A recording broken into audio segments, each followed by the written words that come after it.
Bonjour à tous, c'est Claire, bienvenue dans cette vidéo qui est la réponse à un tag qu'a créé Founé. Et donc en fait elle demande à chaque fois de taguer certaines personnes, et donc moi c'est Solveig qui m'a tagué pour que je réponde aux questions. Alors j'aime bien faire les tags, je trouve que c'est intéressant, ça permet de partager. Et j'avais pas eu le temps de le faire jusqu'à présent. D'ailleurs, il y a d'autres tags auxquels j'aimerais bien participer parce que je les trouve super intéressants pour l'apprentissage du tarot. Et donc voilà, je suis allée courir et je me suis dit, allez hop, je reste toute dégoûtante et je vous fais le tag. Alors, c'est un tag qui est très sympa parce que on va utiliser les cartes, on va choisir des cartes, enfin je vais choisir des cartes pour répondre aux questions. Alors, la première question, avec ton jeu de prédilection, présente-toi en 3 cartes maximum. Alors, moi, j'ai choisi un tarot de Marseille, parce que j'utilise pas mal le tarot de Marseille en ce moment. Et voici les cartes que j'ai choisies pour me présenter. Alors, la première carte que j'ai choisie, c'est la Reine d'épée, parce que je suis quelqu'un de très mental, j'aime beaucoup réfléchir, j'ai toujours la tête qui fonctionne, je me pose toujours des tas de questions, pourquoi, comment, quel sens est-ce que ça a, etc. Donc je suis vraiment cette reine d'épée qui est un peu surinvestie la sphère mentale. J'aime beaucoup celle-ci aussi parce que elle a aussi les cheveux bleus et bah, voilà, le nom de ma chaîne c'est Claire de la Lune parce que c'est comme ça que mon papa m'appelait quand j'étais petite et que j'étais tout le temps la tête dans les étoiles, la tête dans le ciel, tout le temps dans la lune. Donc voilà, ça c'est la première carte. La deuxième, ça fait suite à ce que je vous ai dit là tout de suite, c'est la carte de la lune. Euh, donc oui, j'ai un lien très profond avec la lune, avec les côtés positifs de la lune, la partie intuition, etc. Et avec les côtés aussi sombres de la lune. Voilà, à travers l'inconscient, le travail de l'inconscient. Donc cette partie-là, elle me représente dans ma personnalité, avec le côté sombre aussi de ma personnalité. Et puis la dernière, c'est l'ermite. C'est une carte qui m'a beaucoup accompagnée dans les tirages que je faisais pour moi. L'ermite, c'est celui qui cherche avec sa petite lampe, qui cherche le chemin. Alors il y a deux ermites, il y a celui qui cherche à l'extérieur les réponses, et puis il y a celui qui cherche à l'intérieur. Parfois je suis l'un, parfois je suis l'autre. Et voilà, ce travail de recherche, je crois que voilà, avant d'être dans les de faire de la recherche sur l'ésotérisme, le mysticisme, les tarots, etc. J'ai fait des études de chimie pour comprendre comment la matière était réalisée. Après, j'étais dans un centre de recherche. Donc vraiment, la recherche, c'est quelque chose qui me parle et qui fait partie de moi. C'est-à-dire, je n'arrêterai jamais de chercher pour essayer de comprendre et pour mettre de la lumière dans les endroits où il y a des choses qui sont sombres, qui sont incompréhensibles ou qui sont effrayantes. Voilà, elle va bien d'ailleurs avec la carte de la lune, hein. C'est-à-dire moi j'utilise mon ermite intérieur pour aller aussi visiter les parties sombres de ma lune. Ensuite, alors elle a posé une question qui est très personnelle, qui parle donc de la vision de la famille ou de ma vie personnelle en général. Alors moi, la vision de la famille, c'est le soleil. Alors pourquoi est-ce que c'est le soleil? Parce que j'aime beaucoup cette carte d'ailleurs dans le tarot de Marseille où les, on a deux personnages, donc il y a quelque chose de l'ordre de la relation, mais de la relation dans l'intimité, de la chaleur aussi. Et on a ces deux personnages, il y en a un qui touche le cœur de l'autre et l'autre qui le soutient un peu au niveau de la nuque. Et je trouve que il y a vraiment cette idée de relation de cœur à cœur dans la famille. Et en tout cas, moi, c'est ce que je ressens avec donc la famille que j'ai créée, avec donc mes enfants, et aussi ma famille en tant que petite fille, donc avec mes deux sœurs et avec mes parents. Donc cet amour que l'on peut avoir avec quelque chose qui n'est pas idéal, hein, comme dans toutes les familles. C'est pas, je ne suis pas du tout dans cette idée d'idéal. Il y a des choses qui ne sont pas cool non plus dans ma famille, comme dans toutes les familles. Mais il y a vraiment cette idée de bienveillance vis-à-vis des autres, d'amour, même on pourrait dire inconditionnel, en tout cas le plus inconditionnel possible. Et c'est vraiment cette vision que j'ai de la famille. Et dans la famille, il y a cette idée de communication et de lien. Voilà. Et puis, sur cette carte-là, il y a 2 enfants. Et moi, j'ai 2 enfants, j'ai 2 garçons. Et c'est mes petits soleils à moi. Donc, pour moi, c'est vraiment ça, la famille. Et comme je l'ai dit à mon grand il n'y a pas très longtemps, tous les deux, mes 2 fils sont les 2 personnes les plus importantes pour moi au monde. Et ils m'apportent justement ces petits rayons de soleil. C'est mes 2 petits rayons de soleil qui brillent tous les 2 d'une façon un peu différente. Et que voilà, donc c'est ça pour moi. Pour moi, la famille, c'est le soleil. Voilà, c'est ce qui apporte le soleil, c'est ce qui apporte le soutien, la compréhension, sans jugement, même si dans une famille, il y a toujours des enjeux supplémentaires, hein, que dans une relation d'amitié. Voilà, donc c'est ça ma vision de la famille. Alors ensuite, qu'est-ce qu'on a ? Ma vision de la cartomancie. Alors, elle disait 3 cartes maxi, moi je vais en utiliser 4. Excuse-moi, Founé. J'ai modifié un petit peu en fonction de ce que je voulais dire et transmettre. Alors, pour moi, la cartomancie, c'est les 4 As. Pourquoi ? Alors, c'est ma vision à moi, je la partage et chacun a la sienne. Donc je veux pas non plus. L'idée, c'est pas d'être dans de la controverse, c'est de partager un peu comment moi je vois les choses et j'accepte tout à fait que d'autres personnes ne voient pas du tout les choses de la même façon. Donc d'abord pour moi, la cartomancie, c'est une façon de donner du pouvoir à la personne, au consultant, à la personne qui pose une question. C'est très important pour moi. C'est-à-dire qu'un tirage qui va retirer du pouvoir à la personne, qui va la faire se sentir sans pouvoir sur sa vie, complètement sans outils. Pour moi, c'est pas un tirage qui sert à quelque chose et c'est pas du tout ce que j'ai envie de faire. Pour moi, je suis vraiment dans cette idée de donner des outils, de donner de la force, de la compréhension, voilà, que la personne elle ressorte avec une compréhension de sa vie qui lui permette après d'agir sur cette vie-là et de la transformer en une belle vie.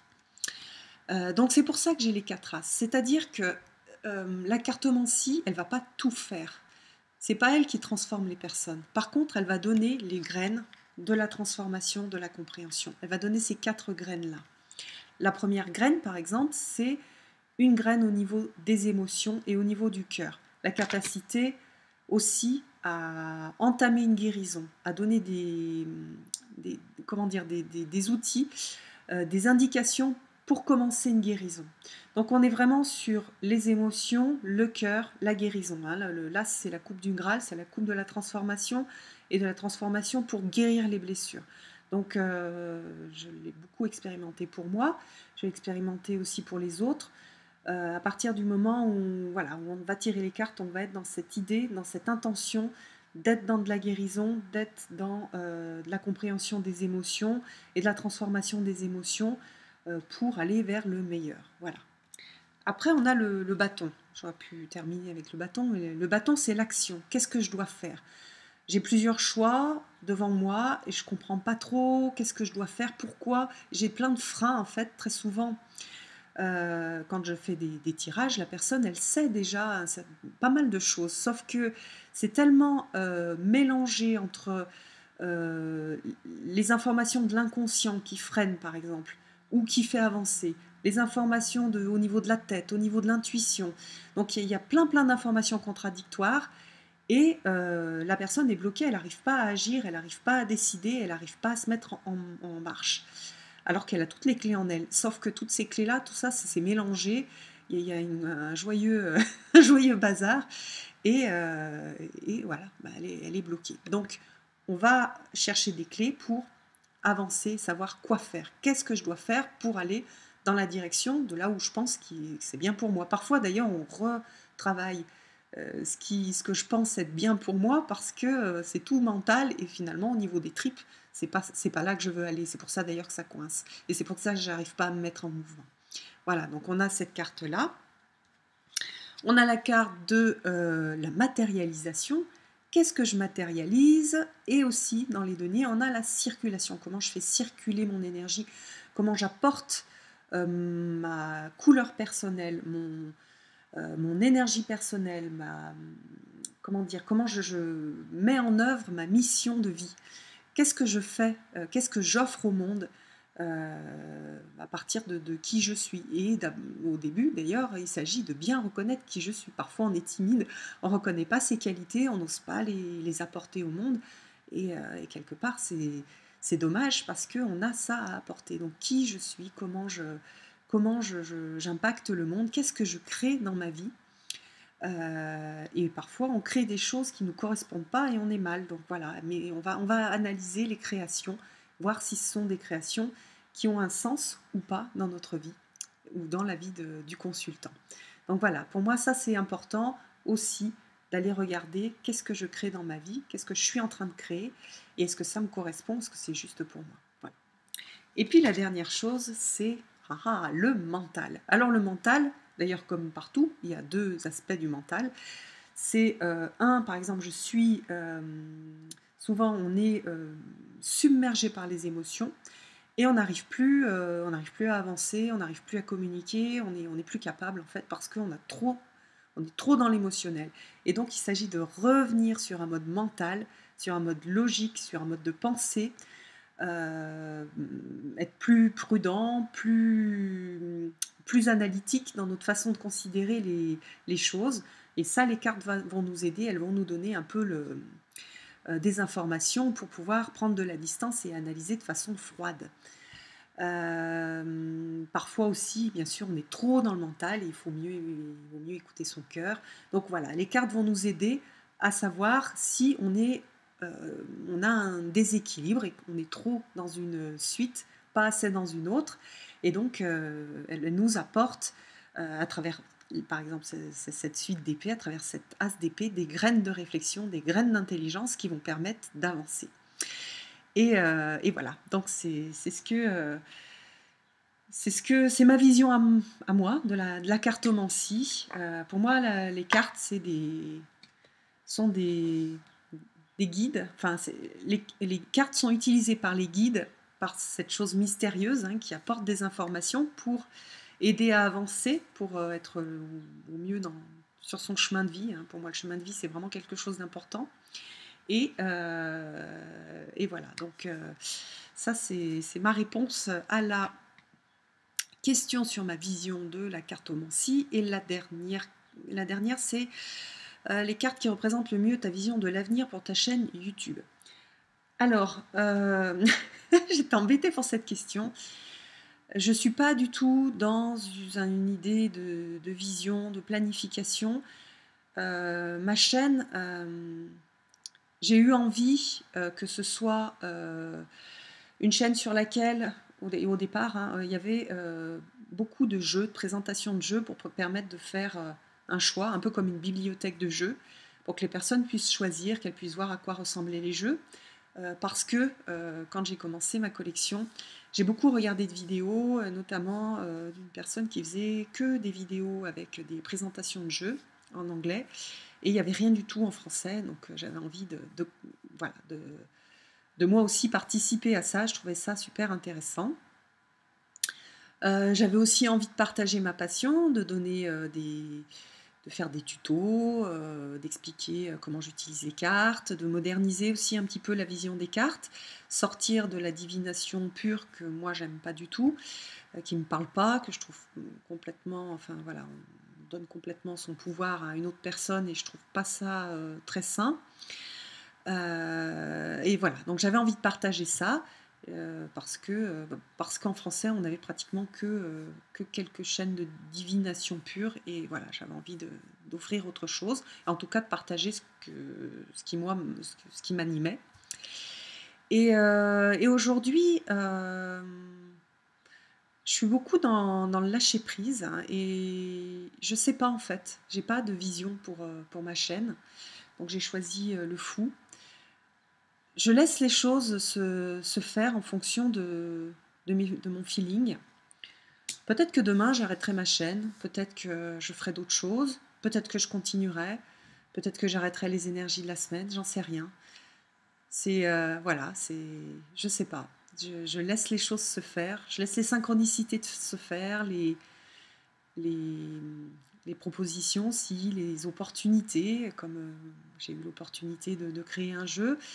Voilà, ça s'est présenté comme ça. Je n'ai pas forcément cherché à en créer un et ça m'a parlé. Et c'était une très très belle expérience que je continue d'ailleurs. Donc voilà, c'est un peu pareil pour ma chaîne. J'en sais rien, je vais voir. Et l'idée, c'est de tout le temps rester sur le plaisir. Voilà, le plaisir pour moi de partager. Donc je suis assez centrée, je suis assez centrée sur moi et sur le sens que ça a pour moi et le plaisir que je prends. Voilà. J'espère que ce tag vous aura intéressé. Merci beaucoup Founé pour l'avoir créé. Alors moi, je ne vais pas taguer des personnes en particulier. Je tag en fait tous mes abonnés. Tous ceux qui auront envie de faire ce tag et de partager pour voilà, que ce soit sur YouTube en faisant une vidéo ou alors que ce soit sur Facebook. Voilà, n'hésitez pas à partager. Je vous embrasse tous et je vous dis à bientôt.